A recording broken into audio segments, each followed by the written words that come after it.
Assalamualaikum warahmatullahi wabarakatuh. Yang saya hormati Ibu Erlina Wejatnika SEMAK selaku dosen mata kuliah akuntansi biaya. Perkenalkan, saya Susi Susilawati dari kelas AK 23C. Izin untuk mempresentasikan laporan hasil proyek UAS pada bisnis makanan dimsum. Untuk daftar isinya, di sini ada 5 poin, yaitu poin yang pertama, ringkasan pelaksanaan bisnis atau usaha. Kemudian poin yang kedua, deskripsi aspek-aspek bisnis. Poin yang ketiga, aspek pemasaran. Poin yang keempat, aspek finansial. Dan poin yang terakhir yaitu penutup. Masuk ke poin yang pertama, yaitu ringkasan pelaksanaan usaha. Usaha yang diambil di sini adalah cemilan berupa dimsum. Dimsum adalah makanan ringan khas Tiongkok yang terbuat dari daging ayam atau udang yang dibalut dengan kulit tipis dan dimasak dengan cara dikukus ataupun digoreng. Hidangan ini hadir dalam berbagai variasi rasa dan bentuk, menjadikannya pilihan camilan yang praktis dan nikmat. Melihat tren pasar yang semakin cenderung menggemari makanan cemilan atau street food, ide untuk membuka usaha dimsum muncul sebagai upaya untuk memenuhi kebutuhan konsumen yang mencari makanan cepat saji namun tetap berkualitas dan lezat. Selanjutnya masuk ke poin yang kedua, yaitu deskripsi aspek-aspek bisnis, meliputi visi misi perusahaan. Visinya yaitu menjadi penyedia dimsum pilihan utama dengan reputasi yang terkenal karena kualitas, rasa, dan variasi yang luar biasa. Kemudian untuk misinya adalah berkomitmen untuk menyajikan dimsum lezat, sehat, dan inovatif kepada pelanggan, serta menggunakan bahan-bahan berkualitas, juga peralatan yang higienis demi kualitas dimsum yang akan dijual. Kemudian selanjutnya adalah tujuan jangka pendek dan jangka panjang. Untuk jangka pendek adalah membangun dan memperluas pangsa pasar lokal dengan memperoleh pelanggan tetap dan membangun kesetiaan merek. Kemudian untuk jangka panjangnya, menjadi merek dimsum yang dikenal secara nasional dan ekspansi ke pasar internasional, dan membuka cabang baru di berbagai kota besar. Kemudian selanjutnya adalah keunikan produk atau pelayanan. Keunikan dimsum terletak pada keberagaman jenis dan rasa, cara memasak yang bervariasi, serta cara penyajiannya yang terbilang estetik. Dimsum juga merupakan hidangan yang mengedepankan kebersamaan dan seringkali dinikmati dalam suasana santai bersama keluarga maupun teman-teman. Selanjutnya, potensi usaha. Di sini terdapat 4 poin. Di antaranya yang pertama adalah tingginya minat masyarakat terhadap hidangan camilan dimsum. Kemudian kedua, kurangnya kompetisi langsung di daerah yang dituju, memberikan peluang untuk menjadi pemimpin pasar. Kemudian yang ketiga, strategi pemasaran yang efektif, termasuk promosi melalui media sosial dan partisipasi dalam acara komunitas. Kemudian poin yang terakhir adalah analisis pasar yang komprehensif dan pemahaman yang baik tentang kebutuhan pelanggan akan memungkinkan penyesuaian dan pengembangan menu yang tepat. Selanjutnya masuk ke poin 3, yaitu aspek pemasaran. Poin A itu ada analisis target pasar. Di sini ada 4 target pasar. Yang pertama adalah pelajar atau mahasiswa yang mencari camilan pada saat jam istirahat atau jam pulang. Kemudian yang kedua ada pegawai atau pekerja yang membeli makanan untuk makan siang ataupun makan malam di luar. Kemudian yang ketiga yaitu masyarakat umum yang mencari makanan cepat saji, praktis, dan lezat untuk makan siang ataupun makan malam. Dan yang terakhir adalah pelanggan online atau e-commerce yang lebih memilih membeli makanan melalui aplikasi pengiriman makanan seperti Shopee Food, GoFood, GrabFood, dan lain-lain. Baik, selanjutnya poin B yaitu lokasi pemasaran. Lokasi tempat usaha sangat mempengaruhi potensi penjualan dimsum. Penjualan ini dilakukan di sekitar area kampus dan tepat di depan jalan raya yang ramai, memungkinkan kecilnya persaingan karena usaha ini dibuka di area yang belum banyak penjual yang sama, juga di tempat yang sangat strategis. Kemudian untuk poin C, faktor yang mempengaruhi permintaan. Di antaranya adalah kualitas produk dan variasi menu, kemudian strategi pemasaran, dan musim dan tren seperti liburan, tren kuliner, dan permintaan musiman. Poin selanjutnya adalah poin D, yaitu penetapan harga, meliputi biaya bahan baku. Biaya bahan bakunya diantaranya adalah daging ayam sebanyak 3 kilo seharga 100.000, udang 1 kilo seharga 55.000, tepung tapioka 500 gram seharga 8.000, bawang putih 2 butir seharga 6.000, telur 5 butir seharga 10.000, minyak wijen 1 botol seharga 12.000, garam 1 bungkus 2.000, gula pasir setengah kilo 5.000, kemasan Mika 200 pieces 25.000, kulit dimsum 4 bungkus atau setara dengan 200 pieces 50.000, merica bubuk 3 saset 3.000, wortel 500 gram 8.000, saus sambal 1 botol 6.000, kantong plastik 1 pack seharga 10.000, kemudian air 300 ml seharga Rp0, kemudian gas 1 tabung atau setara dengan 3 kilo seharga 20.000. Dan jika ditotal dari biaya bahan baku keseluruhan, mendapatkan hasil 320.000. Baik, selanjutnya adalah biaya tenaga kerja langsung. Untuk jumlah tenaga kerjanya adalah 1 orang, biaya per orangnya 50.000, total biayanya berarti 50.000. Kemudian biaya promosi. Untuk biaya promosi sendiri sebesar 20.000 karena hanya diperlukan untuk biaya brosur. Dan biaya operasional itu meliputi biaya sewa atau uang keamanan. Karena usaha dimsum ini berupa outlet, jadi hanya diperlukan uang keamanan saja sebesar Rp10.000 per hari. Selanjutnya adalah modal.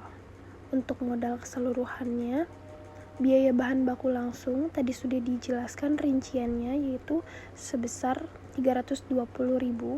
Kemudian untuk biaya tenaga kerja langsung sebesar 50.000, biaya promosi sebesar 20.000, dan biaya operasional sebesar 100.000.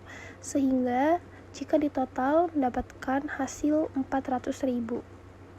Kemudian jumlah dimsum yang diproduksi sebanyak 160 pieces dimsum. Untuk marginnya 50%, maka HPP sama dengan biaya produksi per dimsum yang dihasilkan. Jadi 400.000 dibagi dengan 160 pieces sehingga HPP yang dihasilkan adalah 2.500. Selanjutnya harga jual. Rumusnya yaitu HPP per 100% dikurangi margin. Jadi HPP-nya yaitu sebesar 2.500 dibagi dengan 100% dikurangi 50%. Jadi 2.500 dibagi dengan 50% mendapatkan hasil 5.000.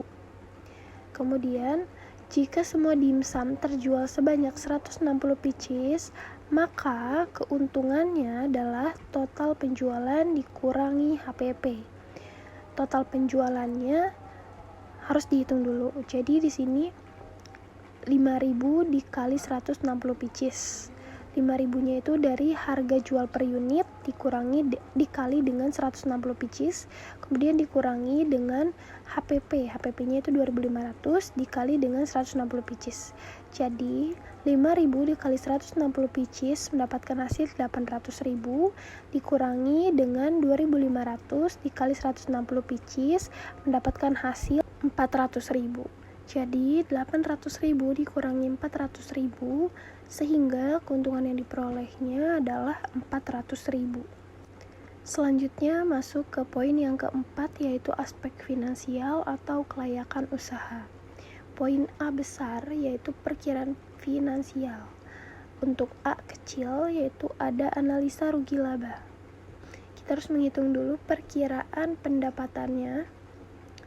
Untuk nama produknya adalah dimsum. HPP per unitnya yaitu sudah dihitung tadi, yaitu senilai 2.500.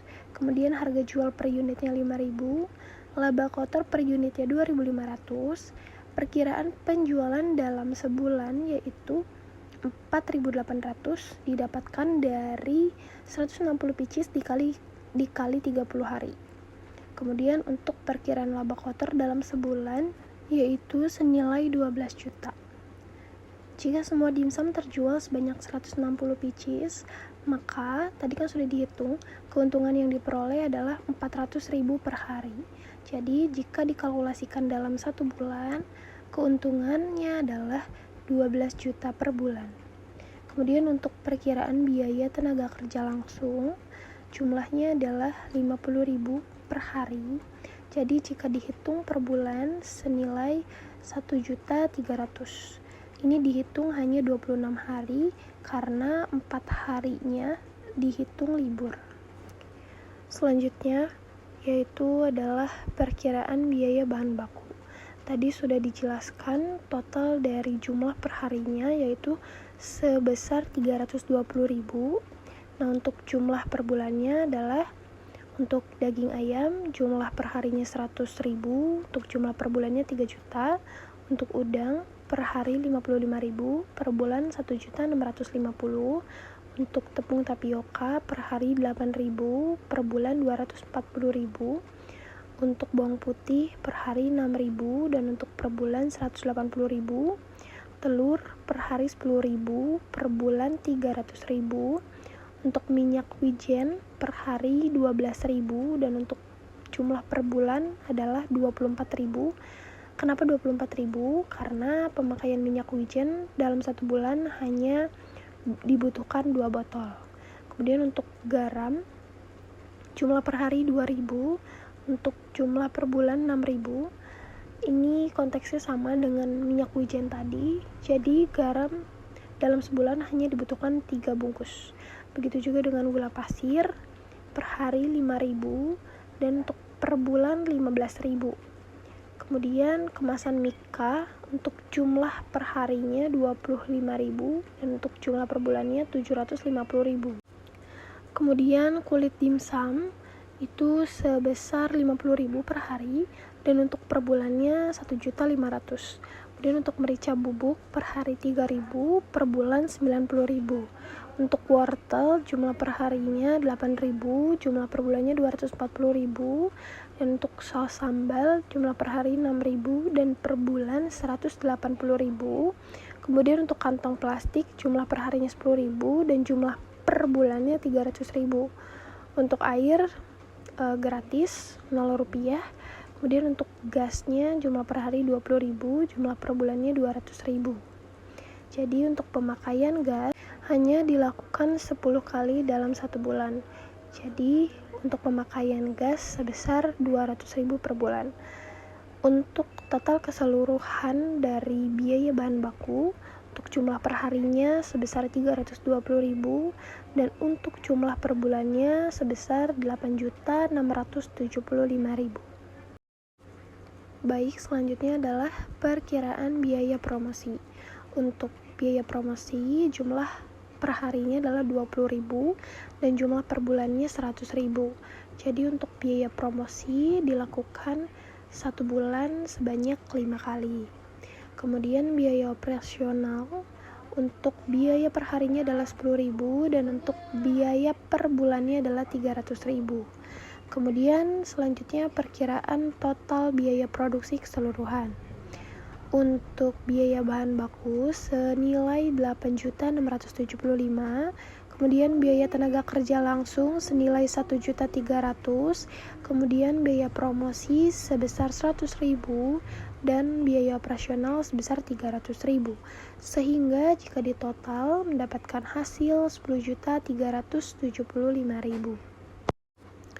Baik, selanjutnya masuk ke perhitungan laba bersih. Untuk laba bersih, rumusnya adalah pendapatan dikurangi total biaya produksi per bulan. Untuk pendapatannya tadi sudah dihitung, yaitu sebesar 12 juta dikurangi total biaya produksinya, yaitu sebesar 10.375. Mendapatkan hasil 1.625.000. Kemudian untuk kesimpulan rugi labanya, Dari analisis ini dapat diketahui bahwa usaha dimsum ini mengalami keuntungan atau laba sebesar Rp1.625.000 per bulan berdasarkan estimasi pendapatan dan biaya-biaya yang ada. Poin selanjutnya yaitu poin B mengenai arus kas. Di sini terbagi menjadi dua, yaitu ada arus kas masuk dan arus kas keluar. Untuk arus kas masuk, menghitung pendapatan per harinya adalah sebesar 800.000, untuk pendapatan per bulannya 24 juta. Dan untuk arus kas keluarnya 10.375.000 yang sudah diperhitungkan tadi. Kemudian untuk ringkasan arus kas bulanannya, untuk arus kas masuknya senilai 24 juta dan untuk arus kas keluarnya senilai 10.375.000. Sehingga jika dikurang mendapatkan hasil 13.635.000. Selanjutnya poin yang C yaitu analisis BEP. Untuk analisis BEP di sini terdapat tabel. Di antaranya adalah ada biaya tetap. Biaya tetap ini meliputi biaya sewa yaitu sebesar 300.000. Kemudian untuk biaya variabelnya meliputi biaya bahan baku langsung sebesar 8.675.000, biaya tenaga kerjanya sebesar 1.300.000 dan untuk biaya promosinya sebesar 100.000. Sehingga total biaya variabelnya adalah 10.075.000. Kemudian harga jual per unitnya adalah 5.000 dan jumlah unit produksinya adalah 4.800. Kemudian untuk biaya variabel per unitnya didapat dari total biaya variabel dibagi dengan harga per unit. Untuk total biaya variabelnya adalah 10.075.000 dibagi dengan harga jual per unitnya 5.000 sehingga menghasilkan 2015. Kemudian selanjutnya masuk ke rumusnya. Untuk rumus yang pertama yaitu adalah impas unit. Rumusnya biaya tetap total dibagi dengan harga jual per unit dikurangi biaya variabel per unit. 300.000 dibagi dengan 5.000 dikurangi 2015. Sehingga 300.000 dibagi dengan 2.985 dibulatkan menjadi 3.000 sehingga menghasilkan 100 unit. Selanjutnya untuk rumus impas rupiah sama dengan biaya tetap total dibagi dengan harga jual per unit dikurangi biaya variabel per unit dikali dengan harga jual per unit. Untuk biaya tetap totalnya adalah sebesar 300.000, kemudian harga jualnya 5.000 dikurangi dengan biaya variabelnya sebesar 3.000, kemudian dikali dengan harga jual per unitnya 5.000, sehingga mendapatkan hasil 750.000. Selanjutnya masuk poin D yaitu terkait dengan biaya. Untuk total keseluruhan biayanya, untuk biaya bahan baku jumlah per harinya 320.000 dan untuk jumlah per bulannya 8.675.000. Kemudian untuk biaya tenaga kerja langsung per harinya 50.000 dan per bulannya 1.300.000. Kemudian untuk biaya promosi jumlah per harinya 20.000, per bulannya 100.000 dan untuk biaya operasional jumlah per harinya 10.000, untuk jumlah per bulannya 300.000. Sehingga jika ditotal untuk jumlah per harinya adalah 400.000 dan untuk biaya per bulannya jika ditotal mendapatkan hasil 10.375.000. Selanjutnya poin B yaitu terkait dengan sumber-sumber dan pemakaian dana. Sumber dana adalah cara atau mekanisme untuk memperoleh uang atau modal yang dibutuhkan untuk menjalankan dan mengembangkan usaha. Beberapa sumber dana yang digunakan untuk usaha dimsum ini adalah yang pertama didapatkan dari modal pribadi atau juga disebut dengan self-funding. Adalah dana yang diperoleh dari pemilik usaha sendiri atau tabungan milik pribadi. Pemilik usaha menginvestasikan uang pribadinya sebesar 10 juta rupiah untuk membeli bahan baku awal dan biaya operasional pada bulan pertama. Kemudian yang kedua, mendapatkan modal dari keluarga. Meminjam dana dari keluarga juga dilakukan oleh pemilik. Pinjaman dari keluarga sebesar Rp1.000.000 untuk tambahan pembelian bahan-bahan lainnya. Poin selanjutnya adalah pemakaian dana. Adalah alokasi penggunaan dana yang diterima dari sumber dana yang telah disebutkan sebelumnya. Berikut adalah beberapa aspek utama dalam pemakaian dana untuk usaha dimsum. Yang pertama ada modal kerja atau working capital, adalah dana yang digunakan untuk operasional harian usaha, termasuk pembelian bahan baku dan pembayaran gaji karyawan. Berikut adalah dana yang diperlukan untuk mendukung kelancaran operasional setiap hari. Poin pertama yaitu pembelian bahan baku awal seperti tepung, daging, sayuran, dan lain-lain sebesar Rp320.000.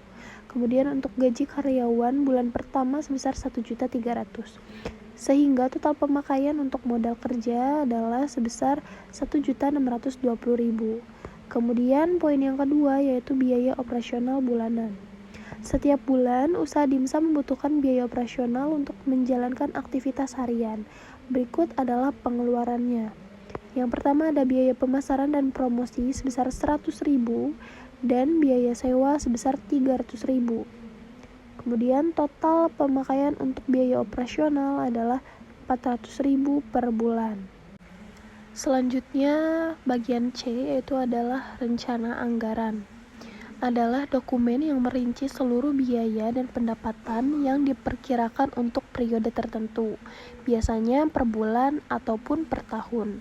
Dalam usaha dimsum, anggaran mencakup biaya operasional, pemasaran, bahan baku, dan biaya tetap lainnya yang diperlukan untuk menjalankan usaha secara efisien.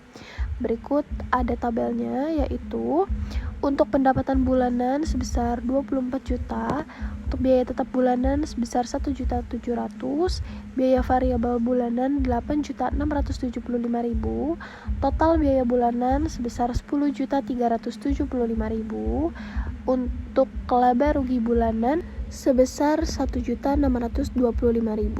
Selanjutnya, proyeksi pendapatan tahunan sebesar 288 juta, proyeksi biaya tahunan 124.500.000, dan untuk laba rugi tahunan sebesar 19.500.000. Selanjutnya adalah poin D, yaitu terkait dengan penahapan finansial. Adalah tahapan yang perlu dilalui oleh sebuah usaha untuk mengelola dan merencanakan penggunaan dana secara bertahap. Tujuannya untuk menjaga kelancaran operasional, pertumbuhan, dan keberlanjutan bisnis. Penahapan finansial dibagi menjadi beberapa fase yang mencakup perencanaan, pelaksanaan, dan pengembangan usaha. Berikut adalah penahapan finansial diterapkan dalam usaha dimsum ini. Poin yang pertama yaitu fase persiapan dan perencanaan, yaitu dilakukan pada saat awal usaha. Tujuan dari fase ini adalah untuk menyiapkan segala sesuatu yang diperlukan untuk memulai usaha, termasuk perencanaan anggaran, sumber dana, dan pembelian aset. Penyusunan rencana bisnis dan anggaran. Sebelum memulai usaha dimsum, langkah pertama yang perlu dilakukan adalah menyusun neraca bisnis atau business plan yang mencakup analisis pasar, strategi pemasaran, estimasi biaya, proyeksi pendapatan, dan analisis BEP atau break even point. Aktivitas yang dilakukannya antara lain penelitian pasar untuk mengetahui potensi permintaan, kemudian penyusunan rencana anggaran yang mencakup biaya tetap, biaya variabel, dan proyeksi pendapatan, kemudian perhitungan titik impas BEP, selanjutnya penentuan harga jual produk, dan yang terakhir pencarian sumber dana, modal pribadi, pinjaman, ataupun investor. Kemudian poin selanjutnya pengumpulan dana awal. Pada fase ini, usaha membutuhkan dana awal untuk pembelian peralatan dan biaya operasional awal. Dana ini berasal dari modal pribadi dan pinjaman dari orang tua. Pengeluaran pada fase ini yaitu pembelian peralatan dapur seperti kompor, pengukus, alat masak, dan lainnya. Kemudian pembelian bahan baku untuk produksi pertama, dan biaya pemasaran awal untuk mengenalkan usaha, misalnya berupa brosur, banner, dan iklan media sosial. Selanjutnya masuk ke fase yang kedua, yaitu fase operasional awal. minggu ke-1 hingga bulan ke-3. Tujuan dari fase ini adalah memulai produksi dan penjualan produk dimsum, mengelola arus kas, dan memantau kelangsungan operasional. Poin-poinnya adalah penjualan dan pemasaran. Pada fase ini, owner mulai membuka tempat atau outlet dan memproduksi dimsum untuk dijual. Fokus utamanya adalah untuk mendapatkan pelanggan pertama dan membangun brand awareness. Aktivitas yang dilakukannya diantara lain adalah promosi dan pemasaran, yaitu memperkenalkan produk melalui media sosial dan kerjasama dengan food delivery seperti Shopee Food, GoFood, dan GrabFood. Untuk selanjutnya yaitu pelayanan pelanggan, menjaga kualitas pelayanan agar pelanggan merasa puas dan menjadi pelanggan tetap. Poin selanjutnya yaitu pengelolaan arus kas atau cash flow. Penting untuk memonitor arus kas pada fase ini agar bisnis tetap berjalan dengan lancar. Pastikan bahwa pemasukan cukup untuk menutupi biaya operasional yang terus berjalan setiap bulan. Kemudian pengeluaran yang perlu diperhatikan yaitu biaya tetap seperti sewa tempat, biaya variabel yang terus bertambah sesuai dengan volume produksi, yaitu bahan baku, tenaga kerja produksi, dan lain-lain. Kemudian poin selanjutnya adalah pengelolaan persediaan dan pembelian bahan baku. Memastikan stok bahan baku cukup untuk mendukung produksi tanpa mengalami kekurangan. Fase selanjutnya yaitu fase yang ketiga, yaitu fase pemantapan dan konsolidasi. Bulan ke-4 hingga bulan ke-6. Tujuannya adalah untuk memantapkan operasional, mengevaluasi kinerja usaha, dan mulai mencari cara untuk meningkatkan volume penjualan. Cara yang dilakukannya adalah yang pertama, evaluasi kinerja. Setelah beberapa bulan beroperasi, harus dilakukan evaluasi terhadap kinerja usaha. Poin selanjutnya, analisis penjualan. Melakukan analisis penjualan, apakah penjualan sudah mencapai target atau belum, atau bahkan perlu ada perubahan strategi pemasaran. Poin selanjutnya adalah evaluasi keuangan. Melakukan evaluasi keuangan, apakah biaya yang dikeluarkan sudah efisien atau belum, atau apakah ada pengeluaran yang bisa dikurangi. Kemudian cek arus kas. Memastikan dana selalu cukup untuk menutupi biaya operasional dan investasi di masa depan. Poin selanjutnya adalah perbaikan strategi pemasaran. Pada fase ini dilakukan perbaikan dan penambahan strategi pemasaran yang telah diterapkan berdasarkan hasil evaluasi. Cara yang dilakukannya adalah melakukan promosi dan kerjasama dengan selebgram dan influencer TikTok guna untuk meningkatkan penjualan. Selanjutnya masuk ke fase yang keempat, fase ekspansi dan pengembangan, bulan ke-7 hingga 1 tahun pertama. Tujuannya adalah untuk mengembangkan usaha dengan membuka cabang baru, memperkenalkan produk baru, atau memperluas kapasitas produksi. Caranya adalah ekspansi usaha. Jika usaha sudah stabil dan pendapatan mulai menguntungkan, langkah selanjutnya adalah ekspansi usaha. Baik itu melalui membuka cabang baru di lokasi lain maupun menambah variasi produk untuk menarik lebih banyak pelanggan. Poin selanjutnya, pengembangan kapasitas produksi. Jika peminat meningkat, perluasan kapasitas produksi bisa dilakukan dengan cara yang pertama, menambah peralatan produksi seperti pengukus besar atau mesin otomatis. Kemudian yang kedua, merekrut tenaga kerja tambahan untuk mengelola produksi lebih banyak. Poin yang ketiga yaitu pengelolaan keuangan dan laba. Di fase ini penting untuk mengelola laba yang didapat dan memastikan arus kas tetap stabil. Poinnya adalah investasi ulang untuk ekspansi atau peningkatan kualitas produk, kemudian menjaga stabilitas kas agar bisa mengatasi biaya tak terduga, misalnya kerusakan peralatan atau pembengkakan biaya bahan baku. Selanjutnya masuk ke fase yang terakhir yaitu fase kelima, fase maturity dan keberlanjutan, tahun kedua dan seterusnya. Tujuannya adalah untuk menjaga keberlanjutan usaha jangka panjang, memperkuat posisi di pasar, dan merencanakan diversifikasi. Untuk poinnya adalah evaluasi dan penyesuaian strategi. Di antaranya, Mengembangkan strategi jangka panjang untuk mengurangi ketergantungan pada satu jenis produk atau pasar tertentu. Kemudian, analisis laba jangka panjang dan penyesuaian harga serta strategi pemasaran untuk menghadapi persaingan pasar. Poin selanjutnya adalah inovasi dan teknologi.